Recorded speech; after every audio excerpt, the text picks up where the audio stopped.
The broadcast is now starting. All attendees are in listen-only mode.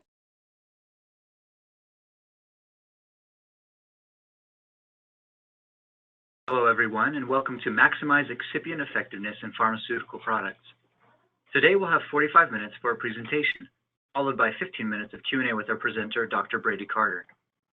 But first, a couple of housekeeping items. First, we really do want this to be a discussion, so please type your questions into the questions pane whenever they come up, and we'll keep track of these for the Q&A session towards the end. Second, if you miss something, don't worry. We'll be sending a link to a recording of this webinar via email within the next week, and you can go back to repeat or review anything you missed. All right, let's get started. Today we'll hear from Dr. Brady Carter, Director of Food Science at Meter Group, who will talk about how to match excipients to the API using isotherms. Dr. Carter has a PhD in crop science and food engineering from Washington State University. He's a frequent presenter on water activity related topics and has provided on-site water activity training for companies around the world. So without further ado, I'll hand it over to Dr. Carter to get us started. Thank you, Brad, and welcome everybody to this virtual seminar. Grateful that you were able to attend and spend some time with us this morning. As the title would suggest, I'm going to spend some time today talking about how you can use water activity and moisture sorption isotherms to better determine which excipients are going to hopefully perform the best for whatever application that you're looking at or that you're interested in. And so some of the things that I'm going to cover in terms of important considerations for excipients are moisture migration, moisture sorption properties, dissolution properties, crystalline waters of hydration, crystalline deliquescence, crystalline versus amorphous excipients, amorphous phase transitions, and packaging needs. So to start off, I want to talk a little bit about moisture migration. Moisture migration is, of course, when moisture moves or water moves from one area to another. Typically, it's an unexpected phenomenon. So usually the consequences of moisture migration tend to be unwanted or undesirable changes in the product. So moisture migration can lead to things like sticky capsules, or it can lead to cracked capsules, or it can result in increased degradation rates of active ingredients due to their increase in water activity. What controls moisture migration is water activity. Water moves from high energy to low energy, and we're not going to spend a lot of time or any time in this virtual seminar talking about water activity or what it is or what its background or where it's derived from. And so if you're interested in that, or if you haven't heard that virtual seminar, I would encourage you to check out the archives of our webinars, either on our website or on YouTube, and watch one of the water activity virtual seminars so you can get some more background on what water activity is. But moisture migration is controlled by water activity, being the energy of water. So water moves from high energy to low energy.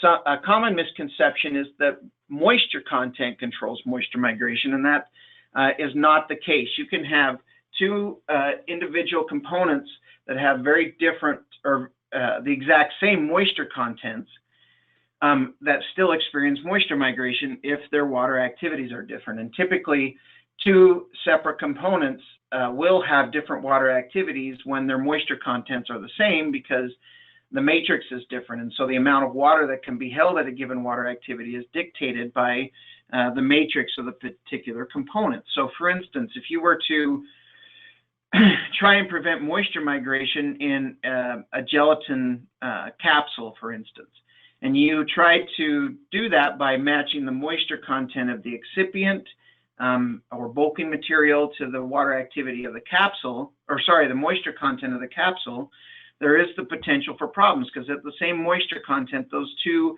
materials are not going to have the same water activity. And again, water moves from high water activity to low water activity. So the best way to ensure that you're not going to experience unwanted moisture migration is to match the water activity of multi-components. So matching the water activity of the excipient powder and the water activity of the capsules will prevent moisture migration. And so that's the most effective way to be able to prevent moisture migration, is to match the water activities of the components that are coming together. And there's lots of examples of multi-domain systems that could potentially experience moisture migration, lots of them in the foods. If you think about your breakfast cereal, if you have maybe a Raisin Bran, that's a common, well-known example of a multi-component product. If you measure the water activity of the bran flakes and the raisins in those products, you will find that they are the same water activity, and that the water activity of the raisins in that product are much different than what you would buy in a snack box, because they're processed differently to be able to prevent moisture migration. So let's talk then about what if you have to put two ingredients or two components together at different water activities. There's through the processing and through the manufacturing process, it's not possible, or they're not going to be at the same water activity. So for instance, back to our example of the capsules and the powder, there's just no way to get those to the same water activity. We're going to have to combine them at different water activities. We know that if we do that, it's going to result in moisture migration, but how much migration is going to happen, and what will the final water activity be after they've come to equilibrium? And it is possible to predict what that equilibrium water activity is going to be if we know the individual moisture absorption isotherms for the two components. So for instance, for the powder and for the capsules, if we know the moisture absorption isotherm for both of those materials, we can use some modeling to identify the equilibrium water activity where those two components are going to come to equilibrium. So what would happen if we were then to put, and this is somewhat of an extreme example, but for the purposes of our study or our topic, what if we were to put a sample with MCC that had been pre-equilibrated to 0.73 water activity, and we put that inside of a gelatin capsule that was at 0.43 water activity. So going together, they're very different water activities. They're going to exchange moisture until their water activities come to some equilibrium value, at which point they will stop. And so the question is, where is that equilibrium water activity going to be, and what will the moisture content be of each of the components when they get to that water activity? Then a third question would be, at that water activity, what is the condition of the product? Is it still okay at that water activity, or is there going to be consequences, degradative consequences of having moved to that equilibrium water activity? Possibly that the capsules at that water activity are going to be sticky, or that at that water activity the API is going to break down too quickly. And those are other considerations. Once we know where the equilibrium water activity is going to be, we can use additional studies that we're going to talk about to figure out if that water activity is going to be a problem. So in our example, we take excipient powder at water activity of 0.729 with initial moisture content of 8.95%, and our capsule, gelatin capsule, is initial water activity is 0.42, initial moisture content 15.6. If we take and use our model, and this model, the process of doing the model is all contained within a software program that we provide. It's available for download online, and you can use it a 30-day trial to try it out. It has several tools that we're going to talk about today are built into that software, one of which is this idea of being able to predict what the final water activity is going to be if you have moisture migration. But you do need to know the isotherm for each of the components. that can be done using a moisture isotherm generator. We sell an isotherm generator called the VSA. We also offer testing services where we'll generate isotherm curves for you for a fee. But with those two isotherms in hand, so you can see shown here the isotherm for the capsules, the isotherm for the MCC, and the process for the modeling, and I can provide you more information about how that model works if you're interested. But if we plug that information into our tool, it will use the isotherms from the two materials and create basically a combined isotherm that it will use to do a prediction about where they're going to come to equilibrium. And so we did that on our example, and the model predicted that the water activity would be at 0.683 when it reached equilibrium. After letting the capsules and the excipients sit together for about, for a 2-week period, we ran a test on them and found the actual water activity to be around 0.62 to 0.63. We're looking for something in the range of 0.05% around in the difference between the predicted and the actual to deem the model to be acceptable. And as you can see in this case, we're within that range, indicating that this model does a very good job of estimating what the final water activity is going to be without actually having to have put the excipient and the capsule together and let them sit around for 2 weeks. And also the moisture contents for prediction that are predicted are fairly close to what we actually got in terms of moisture content. So what this is showing is that this gives a tool that will allow for determining what is the consequence going to be of moisture migration and components that are put together at different water activities. The next step would be, of course, to figure out at 0.68 water activity that we predicted, what would be the consequence to the capsule and to the powder if they were actually at that water activity. A very important characteristic of most excipients, one of the main properties of excipients being to protect the active ingredient by preferentially taking up moisture or being able to bind lots of moisture up to prevent it from having access to the active ingredient. So one of a major property that's important in determining how well an excipient is going to be able to do that is how hygroscopic it is. And our isotherm tools provide us a very effective way of being able to do direct comparisons of different excipient types for how hygroscopic they are.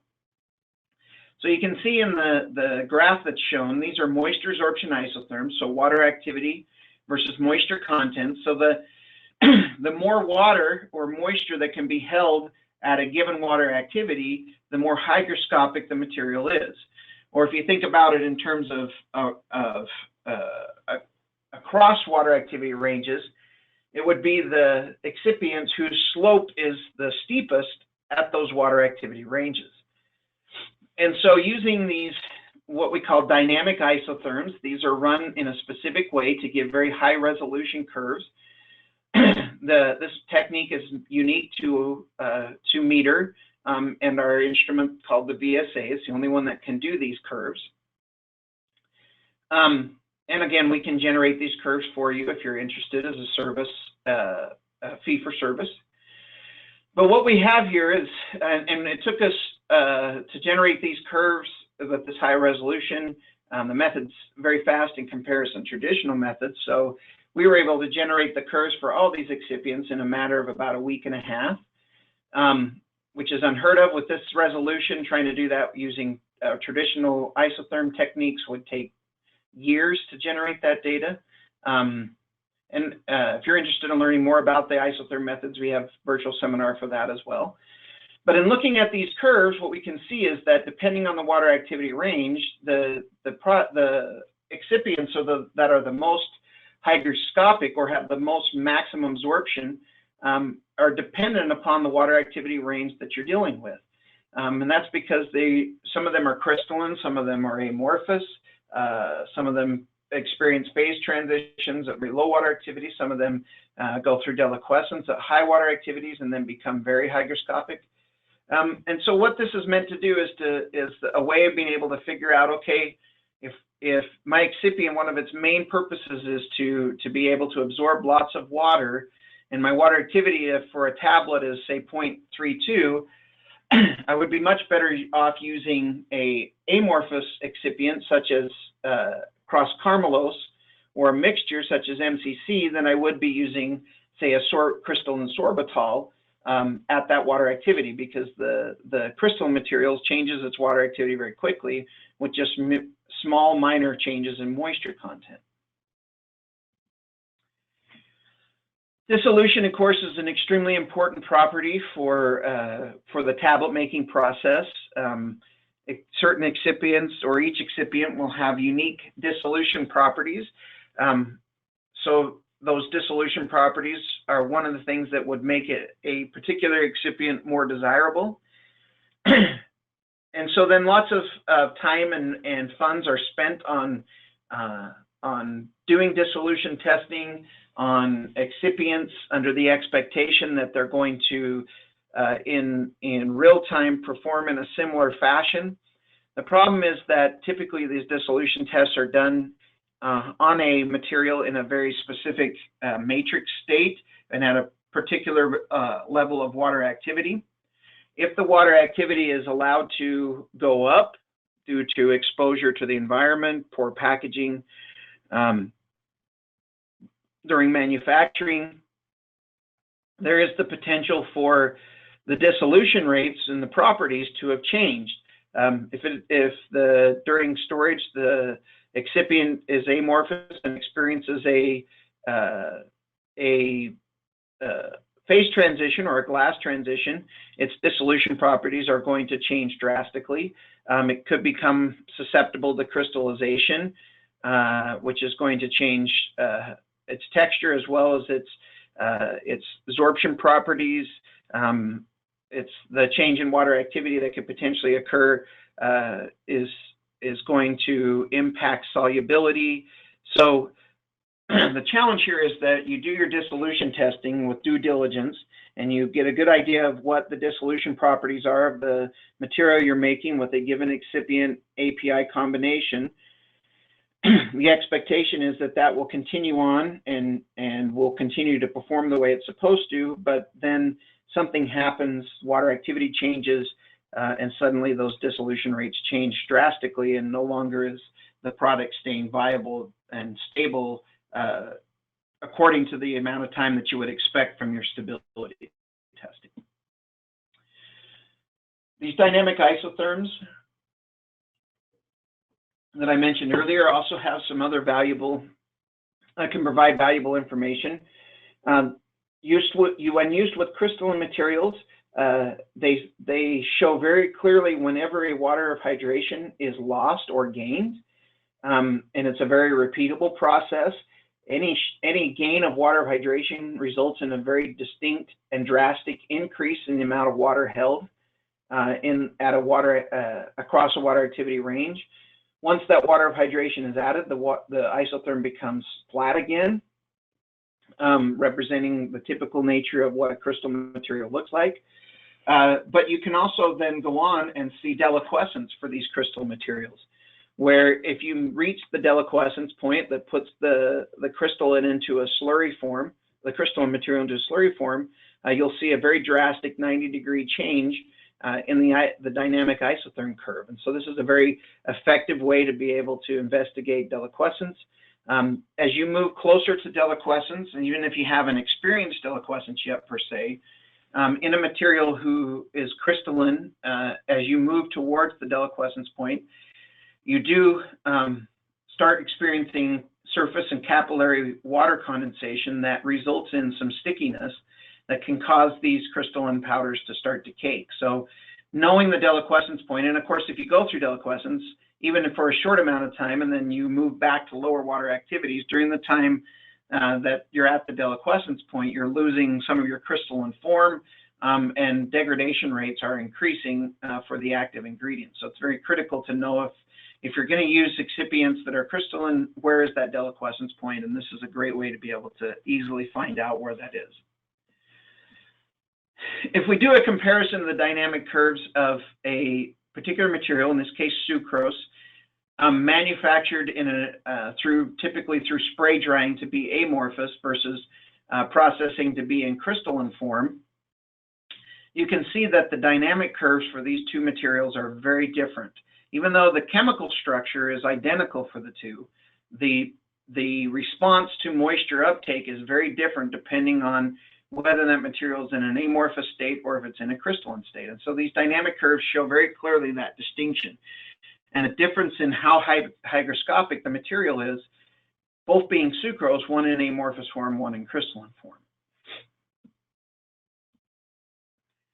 What we can also determine from these dynamic curves is the glass transition. And of course, the glass transition plays a critical role in the stability that is provided by using excipients in the amorphous state.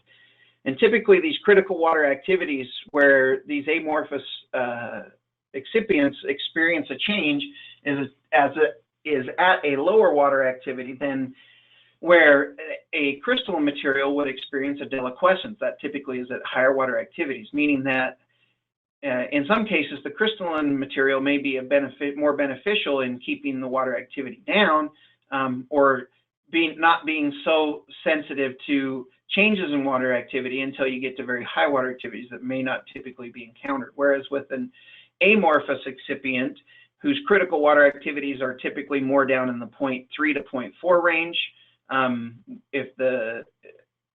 for these types of materials, then you're much more, the likelihood that you're going to exceed those critical water activities is much higher if you're exposed to high humidity conditions. But what we can see from these dynamic curves, there is a very distinct inflection point in the dynamic curve when that amorphous material experiences a glass transition or a phase change. When the material is processed into what we call a glassy state, that represents a metastable condition. It's not the most stable form, but it will stay stable for an extended amount of time. Reaction rates are at a minimum in this state, very low mobility. They will stay free flowing if they're powders. Their texture will remain constant, but as soon as they experience a change in the matrix, a phase change, then everything starts to speed up. So caking, clumping, crystallization, any of the rate-based processes are going to speed up. Sometimes it can also be like with texture as sort of an on-off situation where the texture's good and then you move past the critical water activity and it's no longer acceptable. So finding this critical water activity is very important in terms of looking at excipient performance if the excipient is amorphous. Knowing where that critical water activity is will provide you with the information you need to know about what the stable range will be for that particular product to make sure the excipient maintains its dissolution properties and its stability, and to minimize any kind of degradation of the active ingredient. And so this is a very fast tool for being able to identify that critical water activity and where it is using these dynamic curves. And again, a service that we offer. So many of you may be familiar with glass transition. You may have learned about TG and even maybe investigate it with things like DSC analysis. The purpose of those they are usually thermal techniques, and their purpose is to identify a temperature at which a glass transition occurs. And so in the past, we typically have thought of glass transition as being temperature dependent, which it is, but it's also moisture dependent and in fact water activity dependent. There's a very linear relationship between water activity and the glass transition temperature. And so in most thermal-based approaches to looking at glass transition, what you'll do is fix the moisture level and then scan over temperature ranges until you see an event that indicates that a change has occurred. And this is typically something like a loss in or a change in specific heat that you would see from a DSC scan. And so the temperature at which that happens is then identified as the glass transition temperature. And there's challenges associated with that we won't need to go to at this point. What we're doing in the case of our DDI curves is a little bit different, where we're holding temperature constant in this case, and we scan water activity. And we continue to scan that until we see an indication that the transition has occurred. In this case, that indication is that the water absorption properties drastically change. With the change in free volume, the increased mobility that occurs at a glass transition, that also results in experiencing a very high increase in the number of water binding sites available. As a consequence, the amount of moisture that can be held at a water activity starts to increase at a much more rapid rate. And so that's why we can see these critical changes just by looking at dynamic isotherms and seeing where the inflection points occur. Now, as you would expect, the critical water activity we identify from these curves goes down as you increase temperature. So while at 25 degrees, you may see that critical water activity at 0.43.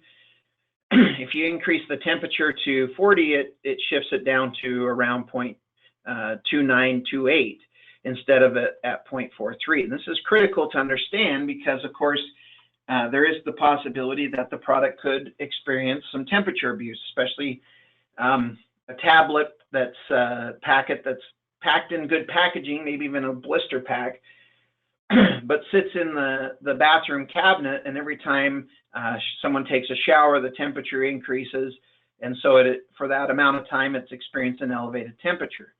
So while if you identify the critical water activity at 25 to be 0.43, you need to know what it is at, say, 40 C to know exactly which water activity you need to be below.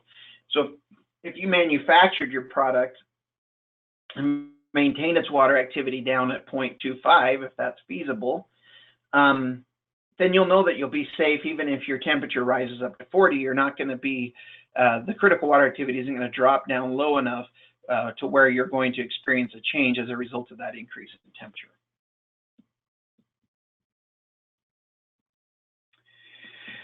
And if we plot the critical water activities identified in the previous graph versus the temperature at which we measured those in the isotherm temperature, you'll see again a fairly linear relationship. And this stays stays linear across a typical water activity range. It starts to not be linear when you start to get to the extremes.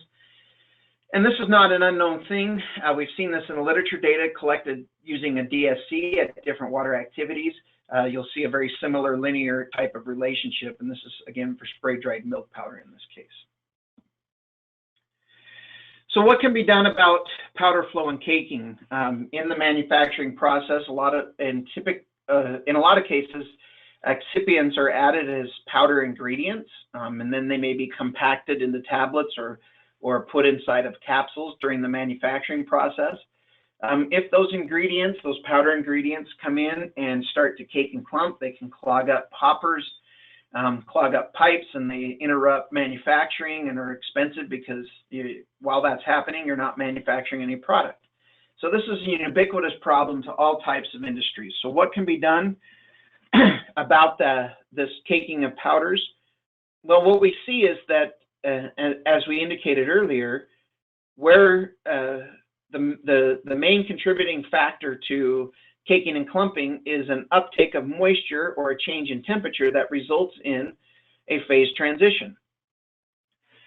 So a very effective way to make sure that these powders as ingredients maintain their flow properties during the manufacturing process is to conduct a dynamic curve and identify where is the critical water activity. We're looking for that inflection point, as can be seen on this curve. As so indicated by a second derivative, where a maximum in the second derivative indicates an inflection in the original curve. So once we know where that value is, now we can request the powders come in from the supplier at a specific water activity range that's below that critical point, so that they, they'll come in free flowing, but then also what strategies can be used in the plumbing or in the manufacturing facility to maintain low humidity conditions. Conditioning the manufacturing plant may be an option. Using temperature control on the pipes may be an option. It just depends on how big of a problem it potentially is. If the critical water activity is at a higher water activity, that's a good thing in this case, because it's less likely that during manufacturing the powder is going to experience high enough water activity, even with temperature changes, to where it's going to start to be susceptible to caking and clumping. And this is just showing the difference in powder performance and properties below and above the critical water activity. And what this shows is that there is a distinct and drastic change in the powder's properties right at that critical water activity indicated by the dynamic curve. So without having to do these extensive studies and measuring properties, caking properties or compression properties, you can identify where that critical point is just through the use of dynamic isotherms. Textural properties tend to not be as big of an issue in pharmaceutical products, since it's typically not something that you would eat, although that's becoming more prominent, especially with the use of in supplements where they're using gummies as a way to be able to deliver that in a more desirable way. Becomes more and more important.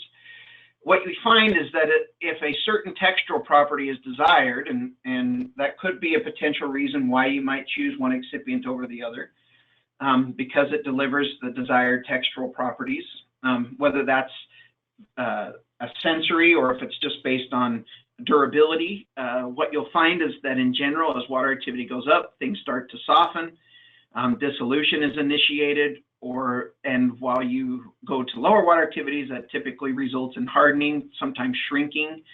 And so there will be a sweet spot in terms of water activity and its impact on texture. So for instance, in the case that in this case study, what we found was that low water activities, that product becomes too hard. There is a specific water activity range of about 0.57 where it had the ideal characteristics. And then when you got to too high, it became too soft and too sticky. So through investigations, we can find where is that sweet spot, and most products will have a sweet spot. You can't be too low water activity, you can't be too high. How are you going to then maintain that water activity through manufacturing, checking it after production to make sure it's been manufactured properly? All that can be done using water activity.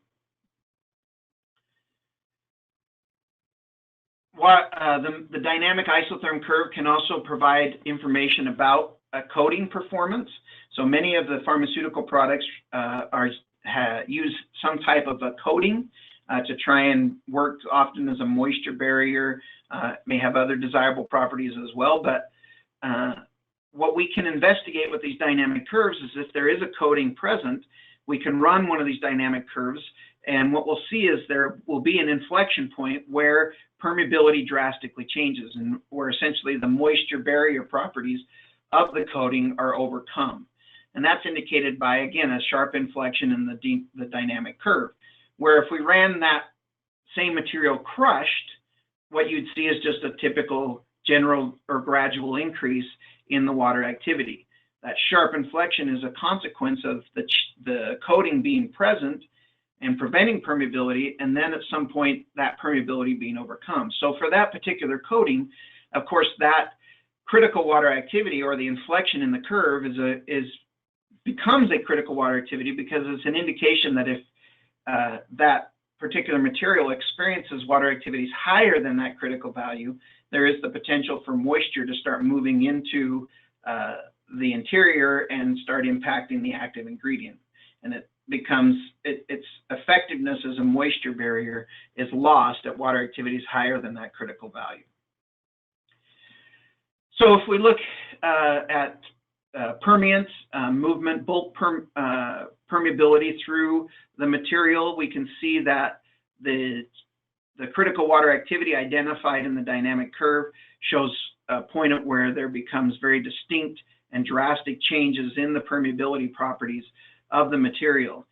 So again, we're able to find where that happens with a simple dynamic isotherm, not requiring it to do an extensive permeability study using controlled humidity conditions and trying to track weight change over time that would be required to be able to determine, or what is required to be able to determine permeability.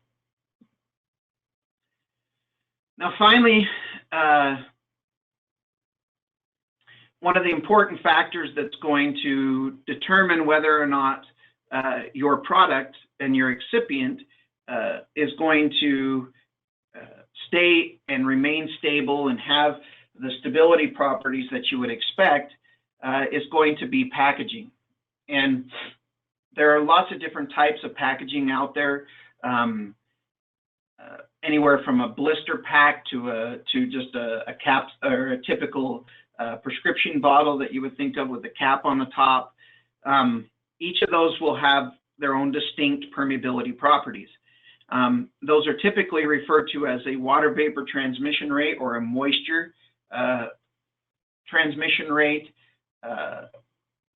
sometimes called vapor permeability.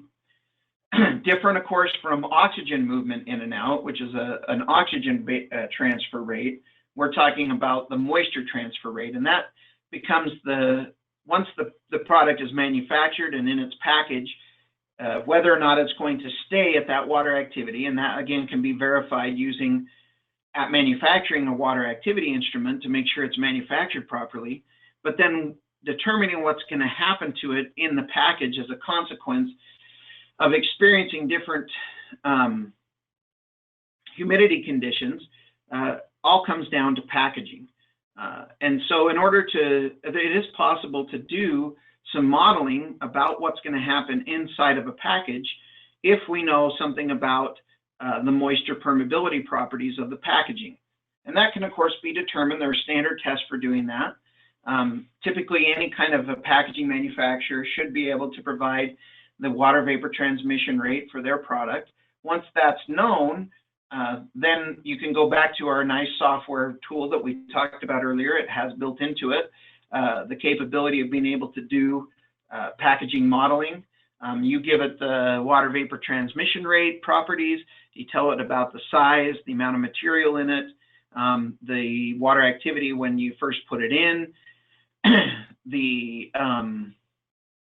storage conditions that it's being subjected to, and then it will do calculations based on that information to tell you that after a certain number of days in the packaging, at a given storage humidity, the water activity of the material in that package will have changed by a certain amount, and it will give you an estimation of how much the change is going to occur.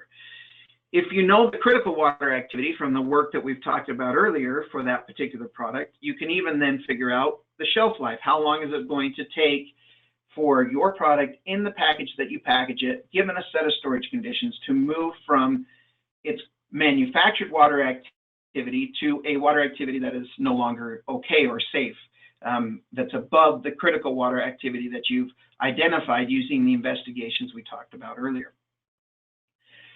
Finally, if you know that critical water activity, you know your initial water activity and your information about your packaging, you can use this tool to figure out exactly what water vapor transmission rate or properties you need to have in order to be able to expect or achieve a certain shelf life. So if you want your product to stay at a safe water activity in its package for a year, even if it's constantly exposed to 75–80% relative humidity, what kind of water vapor performance do you have to have in your packaging?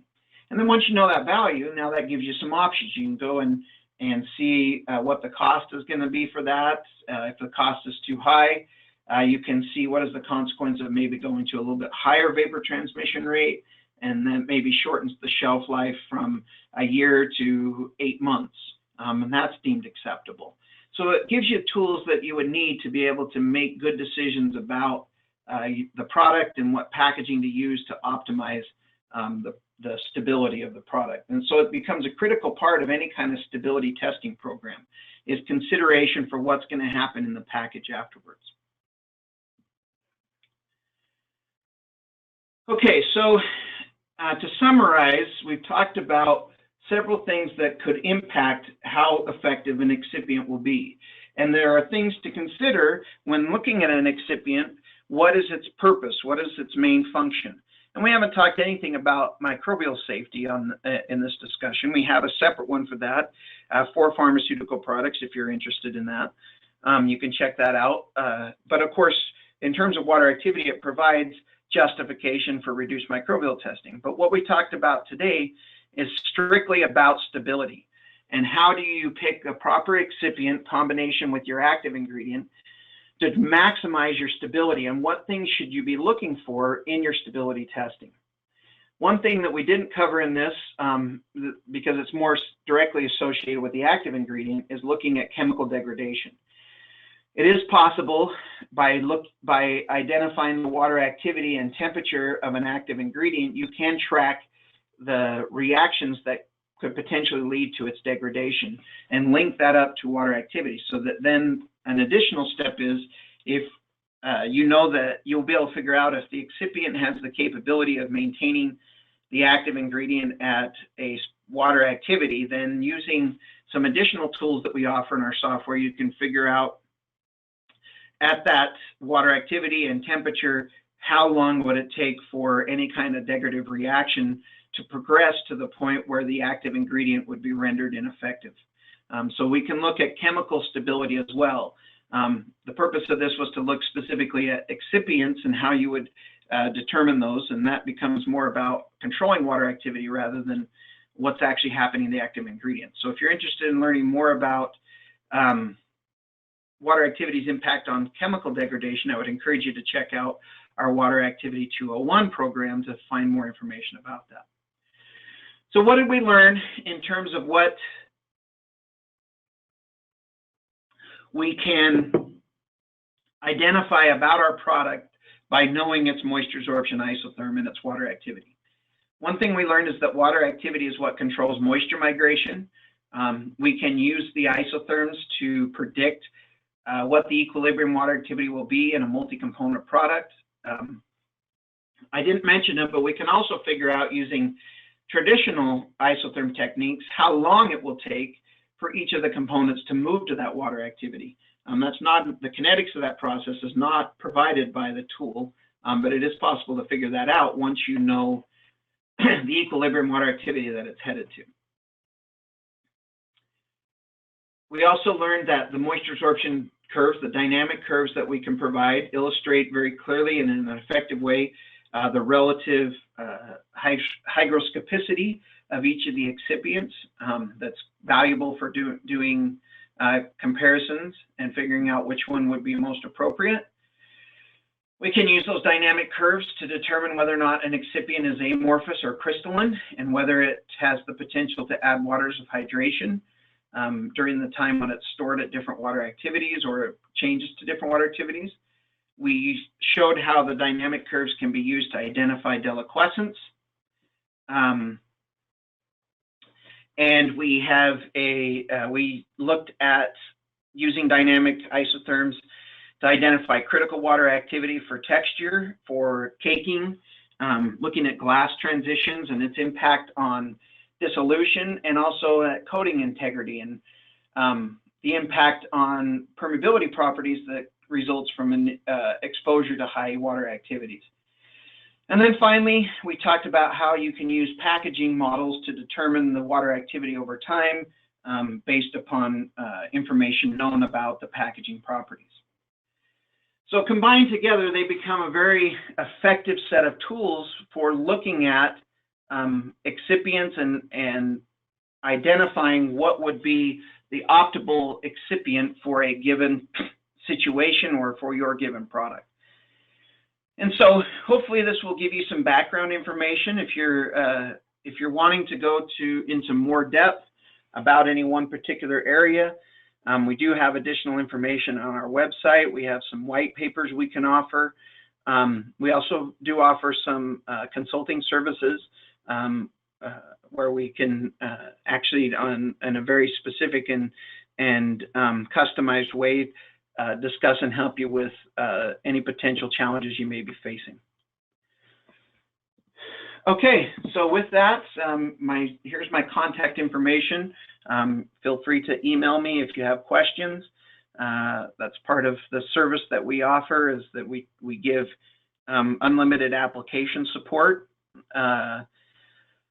If you're interested in finding out more about our water activity instruments, you can check out our website shown here. Also, information provided there about the lab services we offer for doing isotherms. We do also offer lab services for water activity testing. And also a link to the software program if you're interested in downloading and looking at a 30-day trial and seeing what tools the software provides. With that, we now have some time for questions. Again, we ask that you use the questions tool to enter your questions. I will see them come up if you put them in there, and I'm happy to be able to provide information about those the questions with the time that we have. So we do have a couple of questions come in. First one is, do you have a white paper on the use of fixed law for estimating packaging? We do. We have a white paper called The Fundamentals of Moisture Sorption Isotherms that does provide some background on the calculations that are done and the models that we use. In addition, there is a section in the Water Activity and Foods handbook. I don't think there is a Water Activities and Pharmaceuticals handbook as well. I don't believe that the information is actually in that book, but it is found in the Water Activity and Foods book in a moisture sorption isotherm chapter. You can, or moisture kinetics chapter, you can find more information about using Fick's equation to look at permeability in packaging, as well as permeability into within a product itself.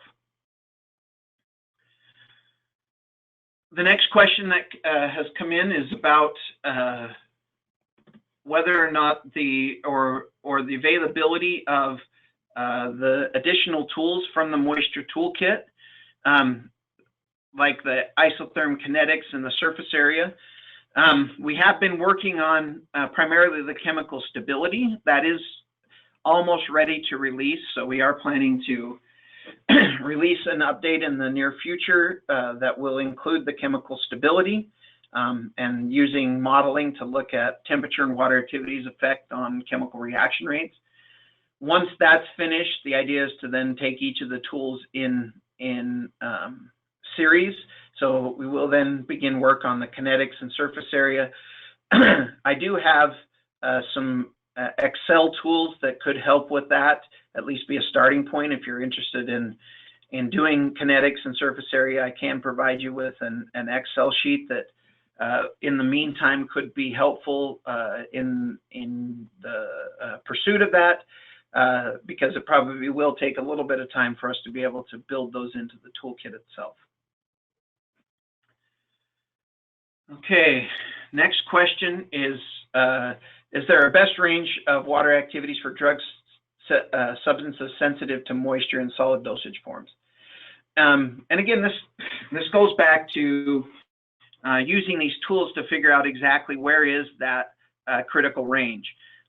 Typically, you'll see reaction rates at a minimum at what we call the monolayer value.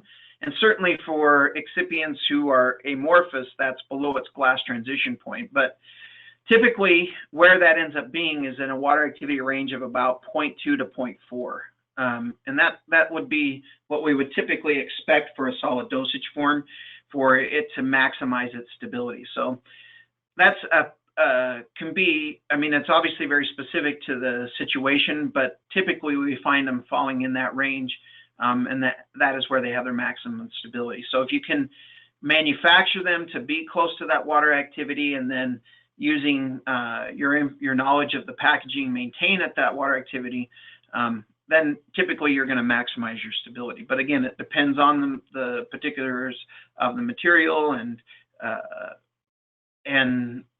what the active ingredient is and what reaction it is that could lead to degradation of the active ingredient. Okay, if there are any final questions, please send those now. Otherwise, we're about used up our time. If you do have additional questions that you don't necessarily want to pose during the virtual seminar, please again send those to me directly. We do have one more question that's come in. How to determine the equilibrium moisture content when the isotherm of curves of two products do not cross? They don't have to cross to be able to do that. The equilibrium water activity is determined through what we call the combined isotherms. So we use the isotherm models for the individual isotherms to come up with what we would, a theoretical isotherm that represents a combination of the impacts of both isotherms. So they don't have to cross. We just need to know what they are individually to then do that modeling process to come up with a combined isotherm. And then once we know where the equilibrium water activity is, we can estimate what the equilibrium moisture content is going to be at that water activity based upon the individual isotherms for each of the two products. So we can, once we know that equilibrium water activity is, we plug those into the known isotherm curves for each product, and that gives us a prediction of what the moisture content is going to be when they reach that water activity. Okay, great. Thank you everybody for your attendance today, and I hope it was helpful and valuable to you, and I hope you all have a great rest of the day.